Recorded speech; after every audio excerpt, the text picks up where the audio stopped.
निवडणुका म्हटलं की पैशांचा धुरळा उडतोच। मात्र यवतमाळमध्ये एका अशा कार्यकर्त्याला भाजपकडून तिकीट मिळालंय की त्याच्या प्रचारासाठी अख्ख्या गावानं देणगी गोळा केली आहे। पाहुयात सविस्तर बातमी। सचिन कराळे उर्फ जांबा, यवतमाळच्या नेर रुग्णालयाचा रुग्णसेवक।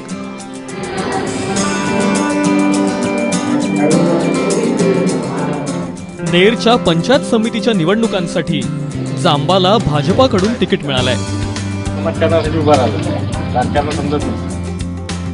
आणि या निमित्ताने एका गरीब कार्यकर्त्याला निवडणुकीच्या रिंगणात उतरायची संधी मिळाली आहे। रुग्ण पडला असला तो घेऊन जातो, तो कधी पाहत नाही तमा पाहत नाही का जेवणाचा उपाय आहे का काय, कधीच पाहत नाही।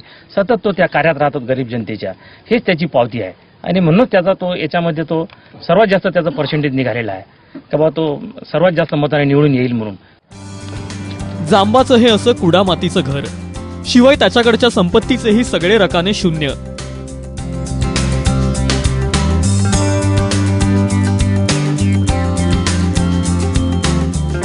त्यामुळे निवडणुकीत जांबाला आर्थिक मदत करायला सगळ्या गावकऱ्यांनी पुढाकार घेतलाय। लोकांना माहिती आहे त्याच्यावर पैसा नाहीये, लोकांनी स्वतः सांगितलं तो फक्त उभा राहा, आम्ही पूर्ण खर्च आम्ही करू, आम्हाला काय करायचं आम्ही आमच्या परीने आम्ही करू। सगळ्या लोकांनी चंदा केलेला आहे। कोणी 5,000 दिले, कोणी 2,000 दिले, कोणी 1,000 दिले, असेच खूप जणांनी जमा केलेले आहे।